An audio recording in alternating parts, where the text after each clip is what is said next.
Welcome to your daily audiobook. Tonight, allow the world around you to fade. Let the noise grow quiet, and the day loosen its hold.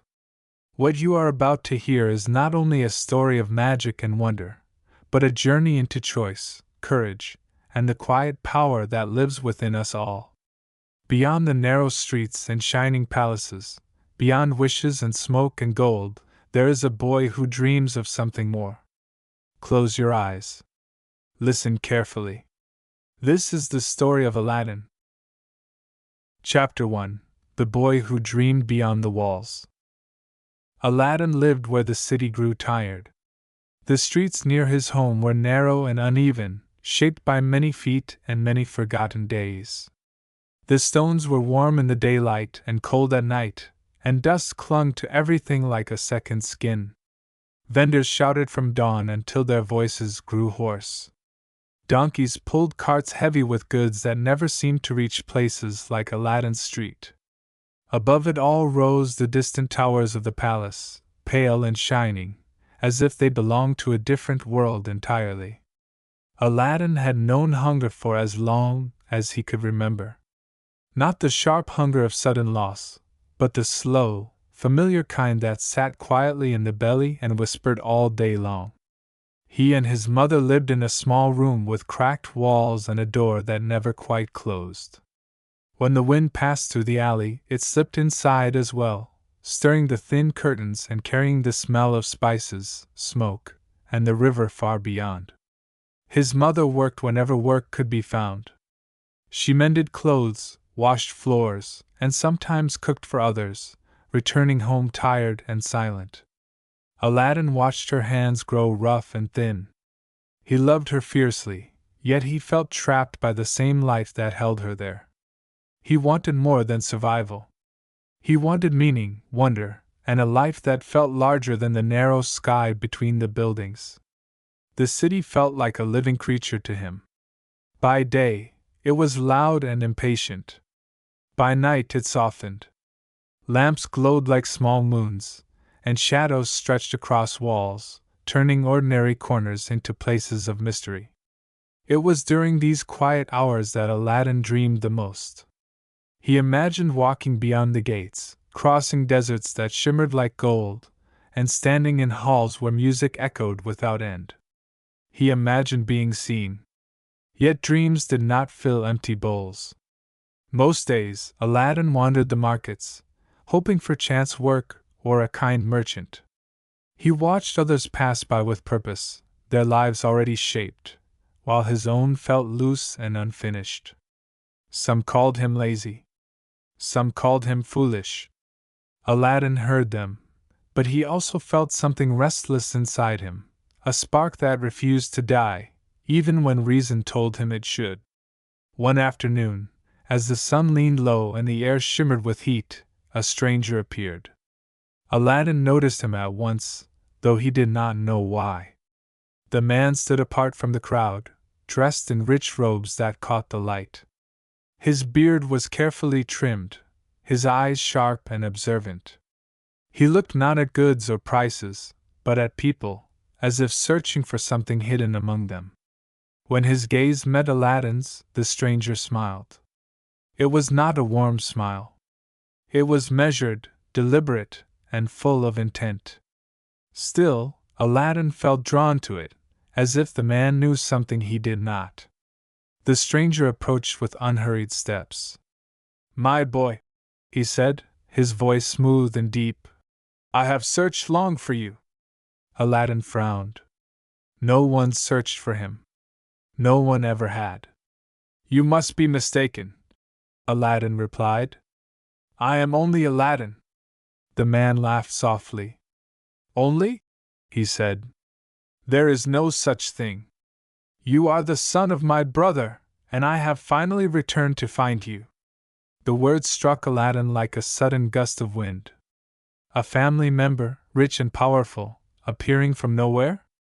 It sounded like the beginning of one of the stories told by traveling storytellers, the kind that ended in laughter or sorrow, depending on fate. "My father is gone," Aladdin said slowly. "He left nothing behind." "Except you," the man replied. "And blood is worth more than gold." He spoke of distant lands, of trade and success, of journeys across mountains and seas. He spoke of regret, of being absent too long, of wanting to make amends. Each word settled carefully, building a picture that shimmered with possibility. Aladdin listened. His heart beat faster. The stranger's voice carried confidence, certainty, and the promise of escape. Around them, the city continued as it always had, but Aladdin felt as if a door had opened, revealing a path he had never known existed. That evening, the stranger visited Aladdin's home. His mother stared in disbelief as the man embraced her, speaking of family and loss. When he placed gold in her hands, more than she had ever held at once, tears filled her eyes. She thanked him again and again, her voice trembling with gratitude. Aladdin watched silently. Something inside him stirred, a mix of excitement and unease. The man's generosity was undeniable, yet his presence felt heavy, as if the air itself grew tense around him. Still, hope was stronger than doubt, and hope had been absent from their lives for far too long. In the days that followed, the stranger returned often. He spoke to Aladdin alone, praising his spirit and hinting at a future beyond the city's walls. He spoke of destiny as if it were something tangible, something waiting to be claimed by those bold enough to reach for it. "You are meant for more," he said one morning, as they walked near the edge of the city. "But greatness requires courage." Aladdin felt his doubts shrink beneath the weight of those words. Courage he had. What he lacked was direction. At last, the stranger made his request. Beyond the city, he said, lay a place few dared to approach. A place hidden and ancient, filled with wonders untouched by time. He needed Aladdin's help to retrieve something from there. Something small yet precious. "Only you can do this," the man said, his eyes gleaming. "Your hands are pure of greed. The place will accept you." Aladdin hesitated. The city gates loomed behind them, and beyond lay open land, bright and unforgiving. He thought of his mother, of their fragile safety, and of the dream that had followed him all his life. "If I do this," Aladdin asked, "will my life change?"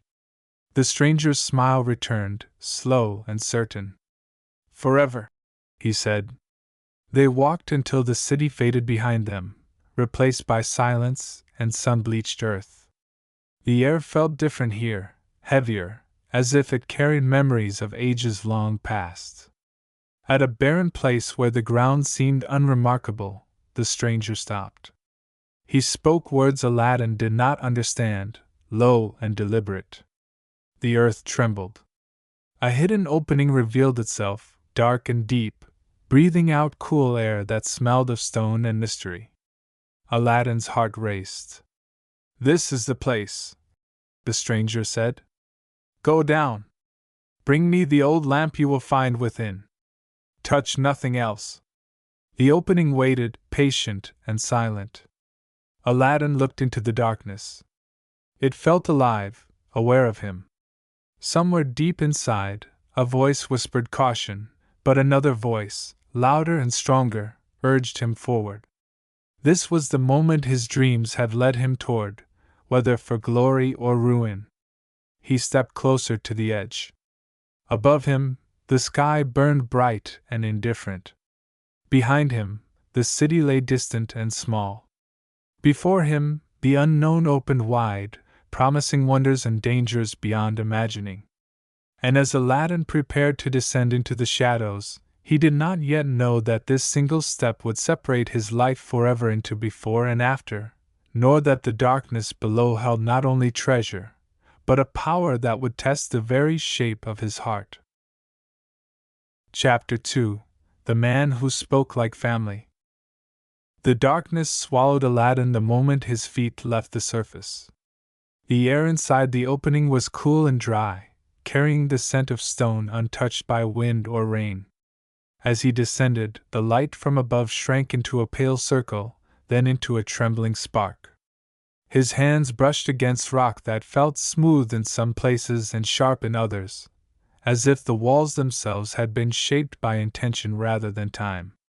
When his feet finally touched solid ground, silence settled around him. It was not the empty silence of abandoned streets at night. It was a deep, listening quiet, as though the cave were aware of his presence and waiting to see what he would do. Aladdin stood still, his breath loud in his ears, until his eyes adjusted. What he saw stole the air from his lungs. The cave stretched outward like the belly of the earth, vast and impossibly wide. Columns of stone rose toward a ceiling lost in shadow. The walls shimmered faintly, not with reflected light, but with a glow that seemed to come from within. Everywhere he looked, treasures lay scattered as if spilled by careless giants. Jewels glimmered in the stone. Gold lay in smooth piles. Strange objects rested on carved platforms, their purpose unclear, their surfaces etched with symbols that stirred unease. Aladdin remembered the stranger's words. Touch nothing else. He took a careful step forward. The ground beneath him felt warm, almost alive. Each movement echoed softly, rippling through the space like a held breath being released. He focused on the task, forcing his eyes away from the wonders around him. Then he saw the lamp. It rested alone on a low stone ledge, plain and unremarkable among so much splendor. Its surface was dull, its shape simple, as if it had been placed there not to be admired, but to be found. Aladdin approached slowly, wary of unseen traps, half expecting the ground to shift or the walls to close in. Nothing happened. He reached out and lifted the lamp. It was heavier than it looked, cool beneath his fingers. The moment he touched it, the faint glow in the cave pulsed, like a heartbeat quickening. Aladdin froze, but the light settled again, calm and watchful. Clutching the lamp to his chest, he turned back toward the opening above. That was when the voice came from the darkness behind him. Not loud. Not threatening. Familiar. "Before you leave, my boy," the stranger called, "bring me some of the jewels you see there. Just a handful. They will be of use." Aladdin's heart tightened. "You told me not to touch anything else," he called back. The stranger's voice softened. "And so I did to protect you. But now that the lamp is safe, there is no danger. Trust me. I would never lead my own blood into harm." Aladdin hesitated. His eyes drifted to the jewels glittering nearby. They seemed harmless enough, resting quietly, invitingly. After all, the man above had been kind. He had helped his mother. He had spoken of family, of future. Still, something in Aladdin resisted. "I will bring the lamp first," Aladdin said. "Then you can decide." The silence stretched. When the stranger spoke again, his voice was no longer warm. "Do as I say," he demanded. "You owe me that much." The shift was subtle but unmistakable. The mask had slipped, just enough for Aladdin to glimpse what lay beneath. Fear flickered through him, sharp and sudden. "I cannot," Aladdin replied, his voice shaking. "I will not." The air seemed to tighten. From above, the stranger muttered words that curled through the cave like smoke. The ground trembled beneath Aladdin's feet. Dust fell from the ceiling.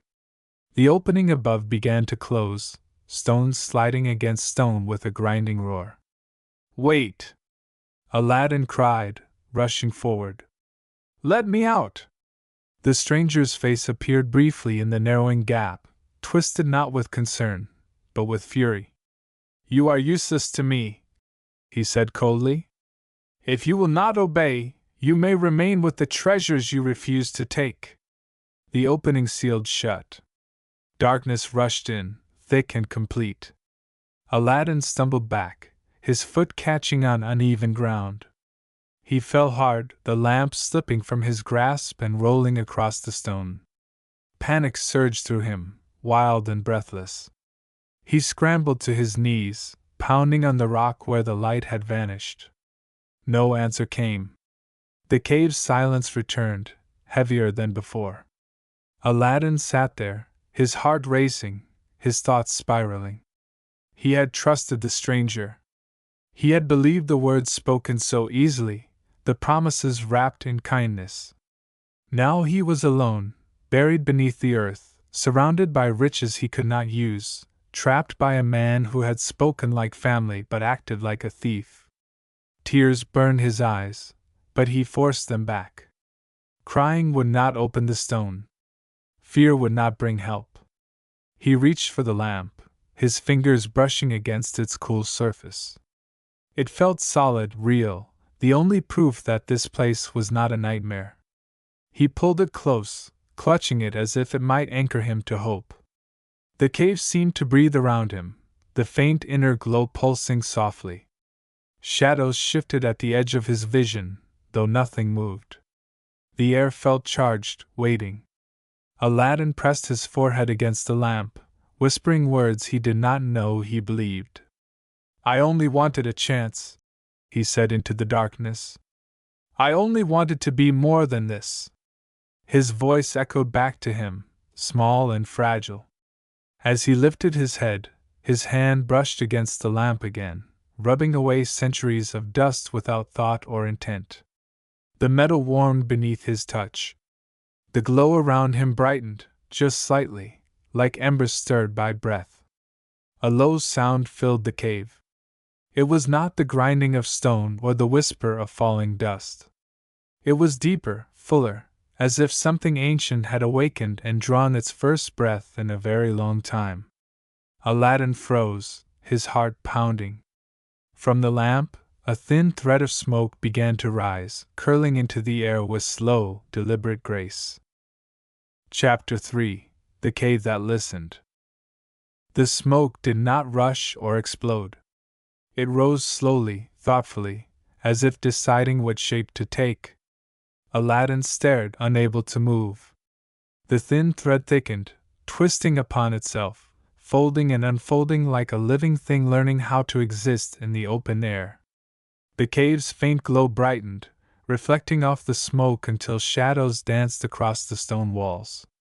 The silence that had once felt empty now felt crowded, heavy with presence. The smoke gathered, swelling upward, until it formed a towering shape before him.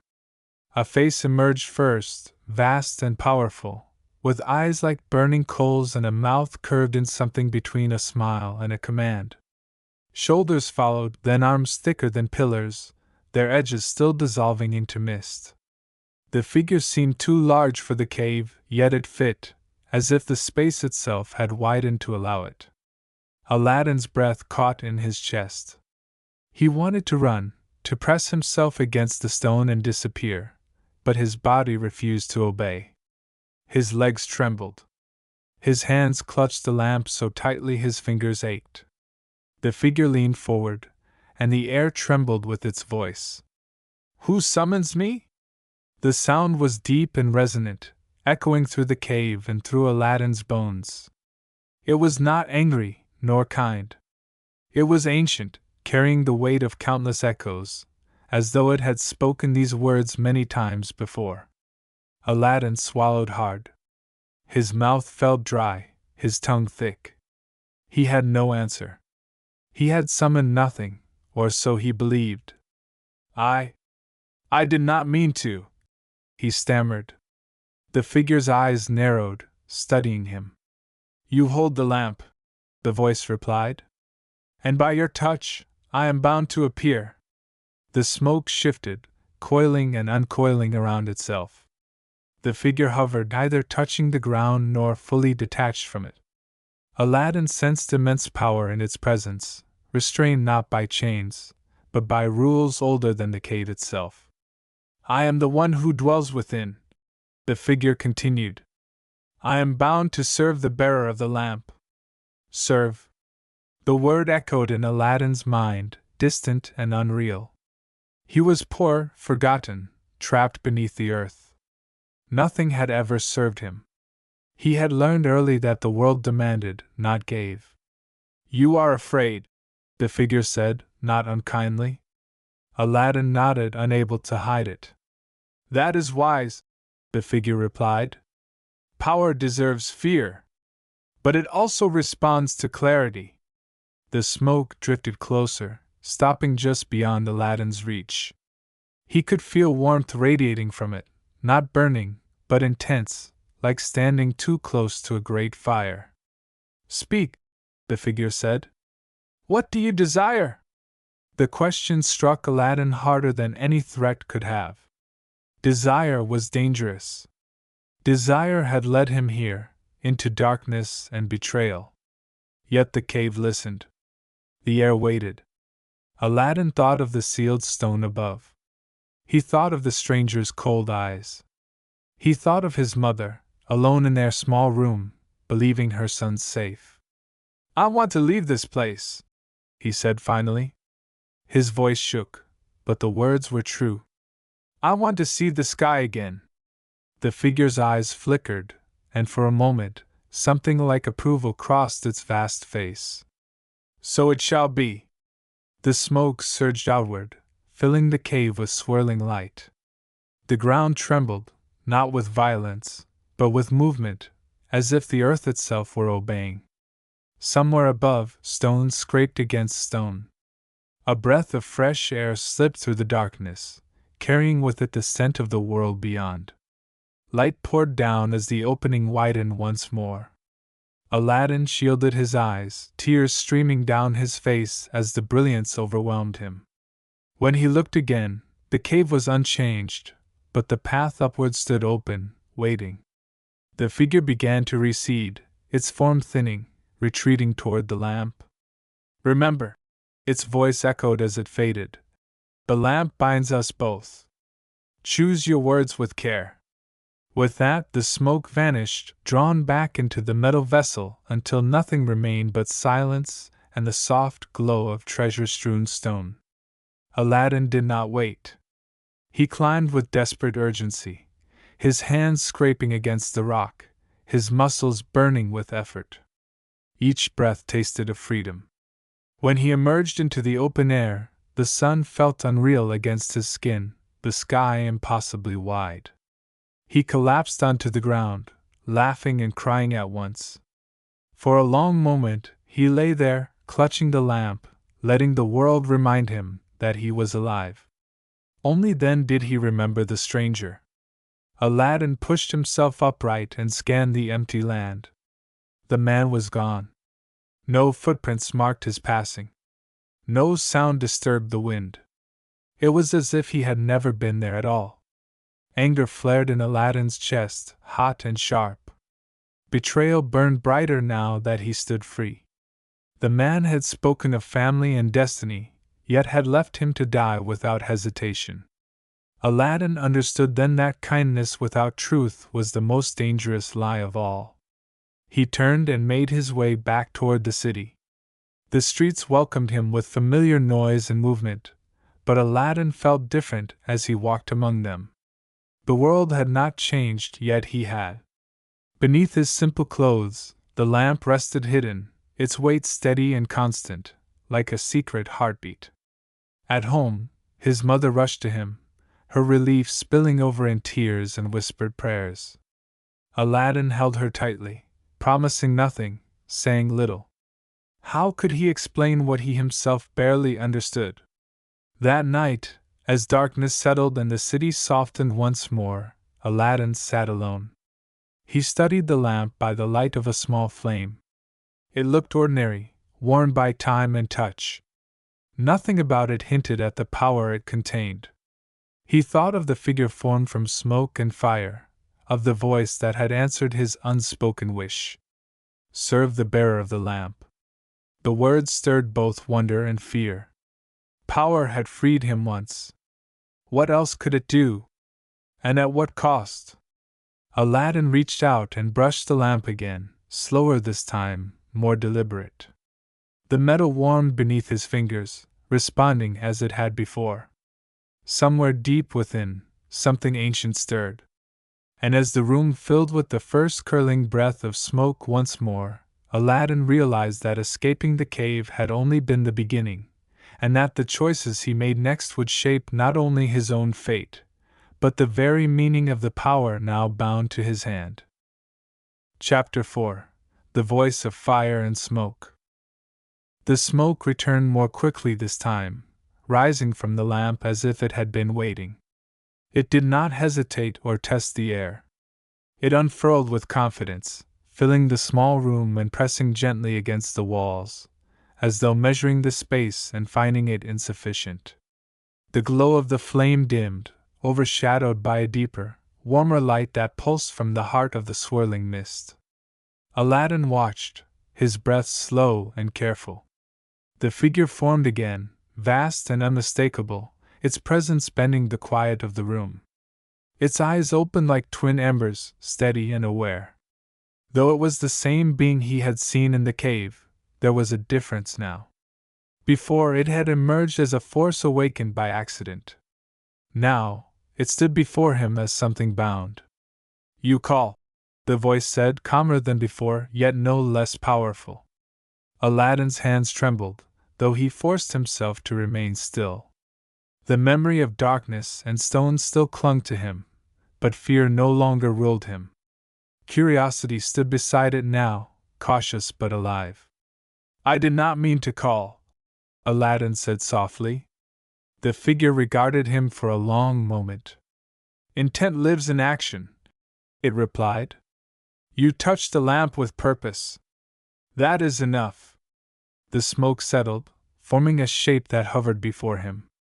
Aladdin felt heat against his skin, but it did not burn. It felt alive, alert, as if every movement of his thoughts echoed within it. "You said you were bound to serve," Aladdin said, choosing his words carefully. "What does that mean?" The figure's expression shifted, something like a shadow passing across flame. "It means that your will shapes my power," it said. "But it does not erase consequence." Aladdin absorbed this in silence. He thought of the sealed cave, of the stranger's betrayal, of how easily trust had turned into danger.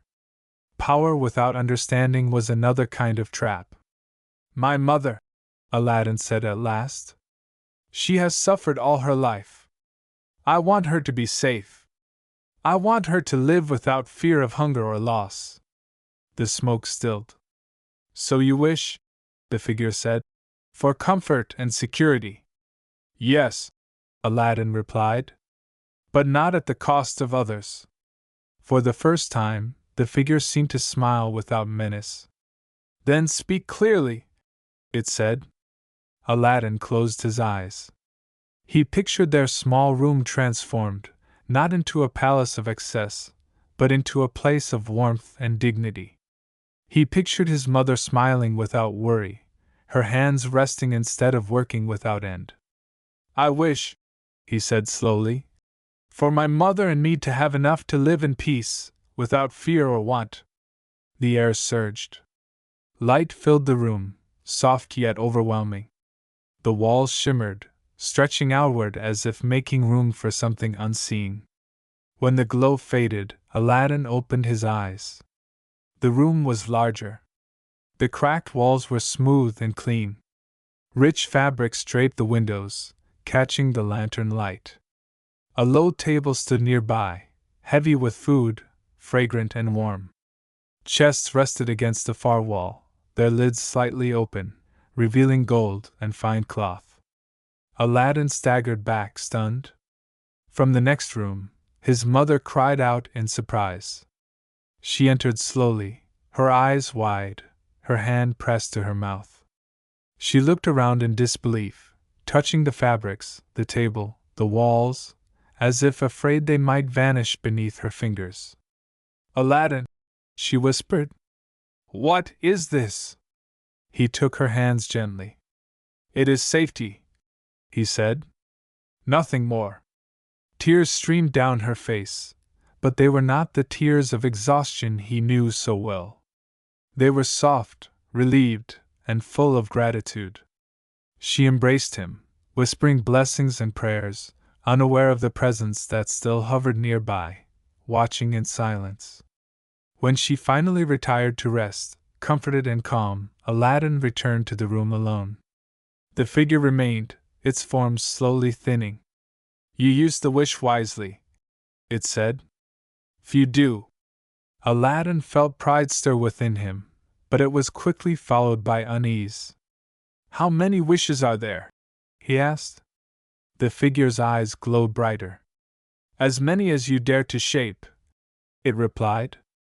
"But each one leaves a mark." With that, the smoke withdrew, slipping back into the lamp until only the faint warmth remained. Aladdin sat for a long time after, staring at the ordinary-looking metal vessel in his hands. The room around him felt unreal, like a dream he feared might dissolve if he blinked too long. Power had answered him. And yet, beneath the wonder, a quiet question formed, persistent and unsettling. If wishes could change the world so easily, what would they change within him? As the night deepened and the city outside settled into sleep, Aladdin understood that the lamp was not merely a gift. It was a mirror, reflecting the desires of whoever held it. And somewhere beyond the walls, unseen and patient, another heart burned with anger and intent, already searching for the magic that had slipped from his grasp. Chapter 5: A World Built by Wishes. Morning arrived softly, as if afraid to disturb what had been created overnight. Sunlight filtered through fine curtains Aladdin did not remember hanging. It painted the room in warm gold and gentle shadow. The air smelled of fresh bread and sweet fruit. For a moment, Aladdin lay still, unsure whether he had woken from a dream or stepped deeper into one. Then he felt the lamp beneath his hand. Its presence was solid and undeniable. Aladdin rose and moved through the room slowly. Every step echoed with a strange mix of awe and caution. The house no longer whispered of struggle. It spoke of comfort, of safety carefully shaped and placed. His mother moved about quietly, her face softer than he had ever seen it, her shoulders no longer bent beneath invisible weight. Neighbors began to notice. They paused as they passed the doorway, glancing inside with curiosity that quickly turned to amazement. Word traveled faster than Aladdin expected. By midday, people spoke his name with surprise instead of dismissal. Some smiled. Some whispered. Some looked at him as if trying to solve a puzzle that refused to make sense. Aladdin felt their eyes follow him when he walked the streets. The city had not changed, yet he no longer moved through it unseen. A new space had opened around him, one filled with possibility and danger in equal measure. That afternoon, as he wandered near the market, he saw her for the first time. She moved through the crowd like a quiet tide, graceful without effort. Her presence softened the noise around her, drawing attention without demanding it. Fine fabric draped her figure, catching the light with every step. Her face was calm, yet her eyes carried a depth that hinted at thoughts unspoken. Aladdin stopped without realizing it. The world seemed to narrow to the sound of her footsteps, the way the sunlight brushed her hair, the gentle confidence in her gaze. He had seen beauty before, but this was different. This stirred something within him that felt both uplifting and unbearable. He learned later that she was the princess, daughter of the ruler of the city. At that moment, she was simply a vision passing beyond his reach. Aladdin returned home restless and distracted. The lamp felt heavier in his hands now, as if it sensed a shift within him. That night, after his mother had fallen asleep, he sat alone and stared at the metal surface until his reflection wavered and blurred. He rubbed the lamp. The smoke emerged at once, curling upward with familiar ease. The figure appeared, calm and watchful, its eyes glowing with restrained power. "You are unsettled," it said. "I saw someone today," Aladdin replied. "Someone I cannot forget." The figure studied him closely. Desire grows, it said. And with it risk. Aladdin nodded. He had already begun to feel it. The world that had once been distant now stood just close enough to touch, and the distance between who he was and who he wished to be felt sharper than ever. I want to be worthy, Aladdin said quietly. Not rich for the sake of gold, but seen for who I am. The figure remained silent. Aladdin hesitated, then spoke again. I wish to be recognized. To stand among those who shape this city, not hide beneath it. The air shifted. Light flowed outward, subtle but profound. It did not rebuild walls or summon treasure in heaps. Instead, it wrapped around Aladdin like a second skin. When the glow faded, he felt taller, steadier. His clothes were finer, his posture sure. The world responded differently when he stepped outside, as if it now expected something of him. People greeted him. Merchants listened. Doors opened that had once remained firmly closed. Yet beneath the change, Aladdin felt an unfamiliar tension. Each smile seemed to carry expectation. Each greeting felt like a test. The recognition he had wanted came paired with scrutiny, and he realized that visibility was another form of vulnerability. Days passed, and Aladdin's life filled with new rhythms. He learned the language of courts and markets, of measured speech and careful movement. He practiced restraint, remembering the figure's warning. Wishes built worlds, but they also reshaped those who made them. Still, the image of the princess returned to him again and again. He imagined speaking to her, standing beside her without fear of judgment or doubt. The thought filled him with hope and dread in equal measure. The lamp could bridge the distance between them, but at what cost? He had already begun to feel the weight of borrowed power pressing against his sense of self. One evening, as lanterns lit the streets and the city softened into shadow, Aladdin stood at his window, watching the palace rise in the distance. Its towers glowed like stars fallen to earth. He reached for the lamp, then stopped. For the first time, he hesitated not from fear of the unknown, but from fear of losing himself within it. Below, the city murmured with life. Somewhere within those walls lived the woman who had changed the shape of his thoughts. Somewhere beyond them waited challenges he could not yet name. Aladdin understood then that the world built by wishes was only the beginning. To step fully into it, he would have to risk everything he had gained, and perhaps everything he still was. As he turned from the window, the lamp lay quiet and still, its surface dark and unreadable, as if waiting to see which desire would claim him next. Chapter 6: The Palace of Silk and Silence. The palace rose from the heart of the city like a promise shaped from stone and light. By day, its walls gleamed pale and untouchable. By night they glowed softly, warmed by countless lamps and the quiet breath of guarded gardens. Aladdin had passed its outer gates many times before, always at a distance, always as someone unseen. Now, he approached them with steady steps, dressed in fine cloth, his name announced by voices that carried weight. The gates opened. Inside, the world changed. Sound softened first. Footsteps were swallowed by carpets woven thick and deep.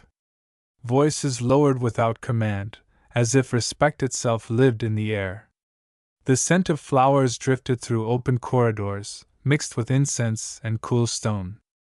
Everything was arranged with care, beauty shaped by patience and power. Aladdin felt it immediately. The silence was not empty. It watched.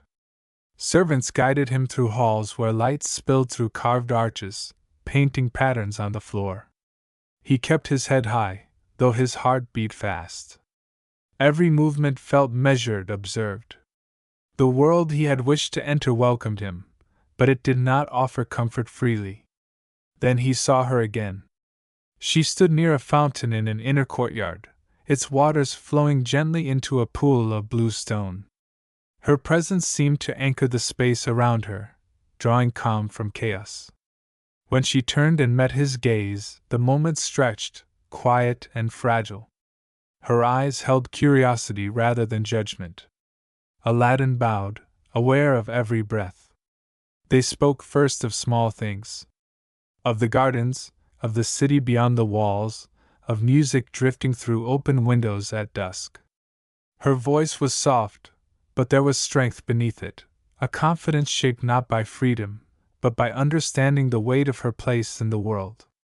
Aladdin listened more than he spoke. In her presence, he felt the difference between being admired and being known. She asked questions that reached past titles and appearance, questions about what he valued, what he feared, what he hoped to build rather than claim. Each one unsettled him, not because he lacked answers, but because the answers felt too honest for such a place. Time moved strangely in the palace. Moments stretched, then slipped away unnoticed. When at last Aladdin departed, the silence followed him, clinging like silk to his thoughts. Days passed, then more. Aladdin returned often, invited now with ease. He learned the unspoken rules of the palace, the careful balance of words and restraint. He learned how power spoke without raising its voice, how wealth hid itself behind calm order. Yet the more familiar the palace became, the more he felt the distance between who he was and who he pretended to be. At home, his mother watched him with quiet concern. "You walk like someone carrying a secret," she said one evening. Aladdin smiled, but said nothing. The secret weighed heavier each day. The lamp remained hidden, untouched, yet always present. He felt its pull even when he resisted it, like a tide pressing against a closed door. The life he was building rested on magic he had not earned, and the palace reminded him of this with every careful glance, every polite smile that asked for proof. One night, after leaving the palace, Aladdin paused in a quiet street and rubbed the lamp. The smoke rose, swift and contained. The figure appeared, smaller than before, but no less powerful. "You walk among shadows shaped like light," it said. "I want to stand there without fear," Aladdin replied. "Not as an illusion, but as myself." The figure regarded him steadily. "The palace values order," it said. "And order fears uncertainty." "I do not want to deceive," Aladdin said. "But I do not know how to cross the distance without help." The smoke shifted, thoughtful. "There is a wish that can lift you higher," it said. "But it will bind you more tightly." Aladdin closed his eyes. He saw the princess's calm gaze, the quiet strength in her presence. He saw the palace doors opening, not for what he seemed to be, but for what he had become. "Then make me worthy in their eyes," he said. "Give me a place that cannot be questioned." Light flared, brilliant and swift. When it faded, the city itself seemed to bow. News spread before Aladdin could walk a single street. Processions formed. Voices spoke his name with reverence. The palace gates opened wider than before, welcoming him not as a guest, but as someone expected. Yet beneath the splendor, Aladdin felt the chain tighten. In the mirror that night, he studied his reflection. He looked powerful, composed, undeniable. But his eyes searched for something familiar and found only distance. The palace of silk and silence welcomed him fully now. And as Aladdin stepped deeper into its quiet halls, he sensed that the cost of belonging was drawing near, and that silence, once entered, rarely released those who gave themselves to it. Chapter 7: The Shadow That Returned. The city celebrated without knowing why. Lanterns bloomed across balconies and streets. Music drifted through open windows, light and joyful. People spoke Aladdin's name with admiration, weaving stories around it, shaping him into something larger than life. He moved through the world as if carried by a current he had not created, smiling when expected, nodding when required. Yet beneath the praise, Unease followed him like a second shadow. It began as a feeling, faint but persistent, that something watched from just beyond sight. A weight settled in his chest whenever he touched the lamp, a warning he could neither name nor silence. Power had lifted him high, but from such heights, the fall felt closer. The princess noticed the change. "You seem distant," she said one evening as they walked beneath the palace arches. Moonlight spilled across the marble, and the garden breathed softly around them. "I am learning the shape of this life," Aladdin replied. She studied him, her gaze steady and searching. "Be careful," she said. "Not everything that shines belongs to the light." Her words stayed with him long after he left the palace. That same night, far from the glowing streets, a figure entered the city unseen. He moved like a whisper through forgotten paths, his robes worn now, his eyes burning with fury sharpened by patience. The world had denied him once, but it would not do so again. He felt the pull of magic in the air, unmistakable and familiar. The lamp lived here. He knew it as surely as he knew his own breath. The magician smiled. Disguised as a humble trader, he wandered the streets at dawn, calling out in a cracked voice, offering to exchange old lamps for new. His words drifted through doorways and windows, harmless and forgettable, designed to be ignored. Until they were not. At the palace, servants heard the call and laughed at it. Old lamps had no place among silk and gold. Yet curiosity has a way of slipping past reason. When the princess heard the call echo faintly through an open courtyard, she paused. An old lamp, she thought. A dull thing, left behind in a corner, its purpose long forgotten. She ordered it brought out. The exchange was quick. The trader bowed low, his hands trembling as he took the lamp, hiding triumph behind humility. The moment it touched his skin, power surged, fierce and familiar. He withdrew at once, vanishing into the waking city before anyone questioned the trade. By the time Aladdin returned to the palace, the sky had darkened. He sensed the loss before he knew it. The air felt wrong, hollow and strained. He reached instinctively for the lamp and found only emptiness. Panic rose, sharp and breathless, cutting through every careful layer he had built. The world shattered. Walls trembled. The palace groaned as if waking from a dream. Light flared, then vanished. In a roar of wind and force, the palace was torn from its place, lifted and hurled across the world in a heartbeat.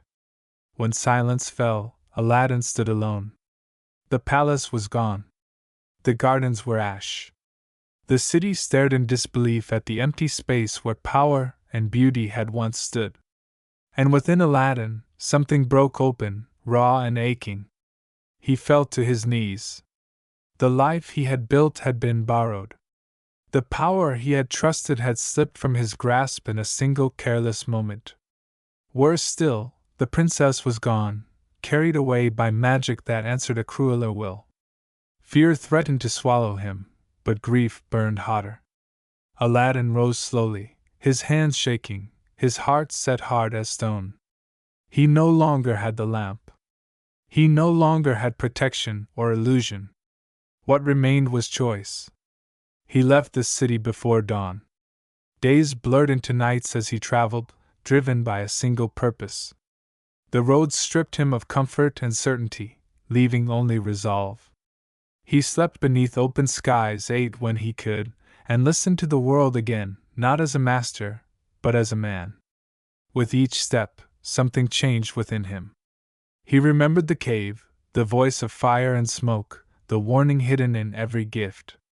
Power had shaped his path, but it had not defined his worth. That, he realized, had always been his to claim. At last, rumors reached him of a palace that had appeared in a distant land, shining where no city had stood before. A ruler there spoke of magic with fear and reverence, of a man whose commands bent reality. Aladdin knew the truth. As he turned toward the horizon, the road stretching long and unforgiving ahead, he felt no hesitation. The boy who had dreamed beyond the walls was gone. In his place walked someone forged by loss, guided not by wishes, but by will. And somewhere ahead, in a palace stolen by deceit, the shadow that had returned waited, certain of victory, unaware that magic alone no longer held the upper hand. Chapter 8: The Long Road Without Magic. The road offered no comfort. It stretched ahead in pale dust and hard stone, winding through open land where the sky felt vast and indifferent. Aladdin walked beneath it day after day, his body aching, his thoughts heavy. Without the lamp, there were no shortcuts, no sudden transformations. Each step had to be earned. At first, anger carried him forward. Anger at the magician who had spoken lies like truth. Anger at the power that had lifted him only to abandon him. Anger at himself, for trusting ease when he should have trusted understanding. But anger burns fast, and when it faded, something quieter remained. Resolve. Aladdin learned the shape of hardship again, but it was not the same as before. Hunger no longer felt like a verdict. Fatigue no longer felt like defeat. He had known wonder, and he had lost it, and somehow that loss had sharpened him instead of breaking him. Along the way, he met people who asked nothing of him but honesty. A traveler shared water beneath a broken tree and spoke of storms that came without warning. A woman tending goats offered bread and spoke of patience, of waiting through long seasons for small rewards. An old man by a fire listened to Aladdin's story without judgment, and said only, "The hardest road is the one that asks who you are without what you hold." Each encounter stripped something false away. Aladdin felt lighter, even as his path grew harder. At night he dreamed of the palace. Not of silk or gold, but of the princess's eyes, steady and questioning. He wondered if she thought of him, if she believed him lost or weak. The thought of her alone in a place shaped by cruelty tightened his chest, but it also gave him strength. He would reach her not as a bearer of magic, but as himself. At last he saw it. The palace stood where nothing should have stood at all, rising from empty land like a wound in the world. Its towers gleamed harshly, their beauty cold and unnatural. Even from a distance, Aladdin could feel the magic bound into its walls, stretched and twisted by a will that fed on control. Fear whispered at the edges of his thoughts. Without the lamp, he was only a man. But he remembered the cave, how the ground had listened. He remembered how power responded not to command alone, but to clarity. And he understood something he had not before. Magic had answered him because he had believed he deserved escape. Now he believed he deserved truth. Aladdin approached the palace openly, his steps unhidden, his presence unmasked. Guards moved to stop him, their faces hard, their weapons gleaming. He did not resist. He did not plead. "I have come for what was taken," he said simply. Something in his voice made them pause. He was brought before the magician at last, into a hall filled with light that did not warm and silence that pressed like weight. The magician reclined with false ease, the lamp resting near his hand, its surface gleaming with stolen authority. "So," the magician said, smiling thinly, "the boy returns without his tricks." Aladdin met his gaze, steady and unafraid. "I never needed tricks," he said. "Only the chance to choose." The magician laughed, a sharp, empty sound. "You chose poorly," he said. "Power belongs to those bold enough to take it." "Power," Aladdin replied, "belongs to those who know when not to use it." The air shifted. For the first time, uncertainty flickered in the magician's eyes.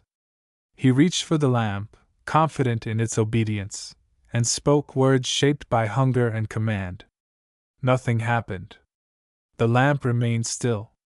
The magician's smile faltered. Aladdin felt it then, subtle but undeniable. The magic listened still, but it no longer answered cruelty as easily as it once had. It hesitated, bound by rules deeper than desire. "You mistake possession for mastery," Aladdin said softly. "The lamp does not serve fear." The magician snarled and grasped the lamp again, his voice rising in fury. The air trembled, but the power resisted, slipping through his grasp like sand. Aladdin stepped forward. In that moment, he understood that the road without magic had given him something the lamp never could. It had taught him who he was when nothing answered his call. And that knowledge, quiet and unyielding, was the true force now standing between him and the man who believed himself unstoppable. Chapter 9: The Final Bargain. The hall seemed to hold its breath. Light trembled along the walls, flickering as if uncertain which would to obey. The magician stood rigid, his fingers clenched around the lamp, his confidence cracking like thin ice beneath sudden weight. Rage sharpened his features, but beneath it lay fear, raw and unfamiliar. "You think words can undo what I command?" he hissed. Aladdin did not raise his voice. "I think truth cannot be forced," he replied. "And neither can power that was never yours." The magician drew back, then laughed again, louder this time, desperate in its sound. He lifted the lamp high and spoke with precision, shaping his desire carefully, pouring hunger and control into every syllable. The smoke answered. It poured from the lamp in a violent rush, thick and dark, filling the hall with swirling force. The figure emerged, larger than before, its eyes blazing, its presence bending the air until the stone itself groaned. Guards staggered back, shielding their faces. The princess stood frozen, her expression calm but tense, her gaze never leaving Aladdin. The figure turned slowly, its vast form hovering between the two men. "You call," it said. The magician straightened, triumph flashing across his face. "I command," he said. "Destroy him. Remove him from my path." The smoke stilled. Silence fell, heavy and absolute. The figure's gaze shifted, settling on Aladdin. Fire and shadow studied him, searching not his words but his intent. Aladdin felt the weight of that gaze press into him, peeling away fear, doubt, and longing until only one thing remained: resolve. "I do not ask for destruction," Aladdin said. "I ask for release." The figure turned fully toward him. "Explain," it said. Aladdin took a slow step forward. The distance between them felt immense, yet something unseen bridged it. "This power was meant to serve clarity, not cruelty," he said. "It was meant to open paths, not close hearts. If it must serve anyone, let it serve balance. Let it end the harm it has been used to create." The magician shouted, his voice breaking through the stillness. "Do not listen to him. He is nothing without you." The figure's eyes flared brighter. "Nothing," it echoed softly. Then it looked again at Aladdin. "And yet," it said, "he stands without command." The hall shook. The smoke surged, not toward Aladdin, but around the magician. He stumbled back, panic flooding his face as the power he believed obedient turned distant and cold. "No," he whispered. "You are bound to me." "I am bound," the figure replied, "to the one who understands the cost." The lamp grew hot in the magician's hands. He cried out, dropping it as the metal burned against his skin. It struck the stone floor and rolled, coming to rest at Aladdin's feet. Aladdin did not reach for it. The figure hovered above the fallen lamp, its form beginning to thin. "A final choice remains," it said. "Speak, bearer who refuses to claim." Aladdin's heart pounded. The princess watched him, her eyes searching his face, seeing not the man of titles and splendor, but the one who had walked without magic to reach her. I choose an end, Aladdin said quietly. End this bargain. End the chain. The smoke trembled, as if resisting, as if ancient laws strained against his words. So it shall be, the figure said at last. Light flared, pure and blinding. The hall shook as magic unraveled itself, threads snapping free, releasing the weight bound into stone and air. The palace groaned, then softened, its harsh glow fading into something human and real. When the light dimmed, the figure was gone. The lamp lay dull and empty, its surface cold and silent. The magician collapsed to the floor, his power stripped, his voice reduced to a broken whisper. Guards moved forward, not in fear now, but with certainty. Aladdin stood still, his chest tight, his hands empty. He had given up the last thing that could have made him invincible. And in doing so, he felt lighter than he ever had. As the princess stepped toward him, the palace no longer watched in silence. It listened. Chapter 10: The Lamp That Chose a Master. The palace felt different after the light faded. Its walls no longer pressed inward with watchful silence. The air breathed again, warm and human, carrying the faint scent of stone and gardens rather than magic strained too tightly. What remained was solid, real, shaped by hands and time instead of command. Aladdin stood where he was, unsure what came next. Around him, guards moved with quiet purpose, leading the fallen magician away. He did not struggle. Without the borrowed power that had once wrapped him in certainty, he seemed small, almost ordinary. The danger he had posed dissolved into something pitiful, a reminder of how little remained when control was stripped away. The princess approached Aladdin slowly. There was no ceremony in her movement, no need for distance or formality. She stopped before him, her gaze steady and clear, searching not for proof, but for truth. You came without power, she said softly, when you could have asked for it again. Aladdin nodded. I learned what it costs, he replied, and what it takes away. She looked past him then, to the lamp lying on the floor, dull and silent. For a moment, neither of them spoke. The lamp was only an object now, emptied of its voice and fire, its surface worn and unremarkable. And yet, she said, it changed everything.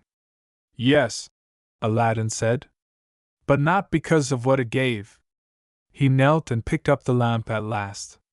It was lighter than he remembered, as if the weight it once carried had been more than metal. He turned it in his hands, feeling nothing stir within it. No warmth. No answering breath. It showed me who I was when I had nothing, he said, and who I chose to be when I had everything.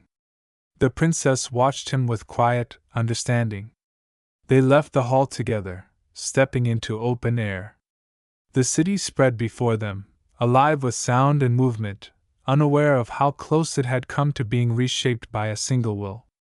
Life continued, stubborn and resilient, shaped not by wishes, but by countless small choices made each day. In time, Aladdin returned to his mother. He brought no miracles with him, no sudden wealth conjured from smoke. What he brought was steadiness, purpose, the knowledge that his worth did not depend on what he could summon, but on what he could build. He worked. He learned. He listened. The city came to know him not as a figure of wonder, but as a man of action and care. People trusted him because his words were measured and his promises kept. The princess stood beside him, not above, not behind, but equal in voice and vision. As for the lamp, Aladdin kept it. Not as a tool, but as a reminder. It rested in a quiet place, untouched, its story complete. It had chosen its master not by command or fear, but by the moment he chose to let it go. And in that choice, its greatest magic had been fulfilled. Some nights, when the city grew calm and the sky stretched wide above the rooftops, Aladdin would look at the lamp and smile. Not with longing, not with regret, but with gratitude. Because the greatest gift it had ever given him was not power. It was the understanding that true wealth could never be summoned from smoke, and that the strongest life was the one shaped by courage, clarity, and the quiet strength to walk forward without wishing the world to bend. And in that knowledge, Aladdin found a future more enduring than any miracle. And so the story comes to rest. Not with the echo of magic, nor with the clink of gold, but with a quieter truth. That the greatest power is not found in wishes, but in the choices we make when no magic answers us. Thank you for spending this time with your daily audiobook.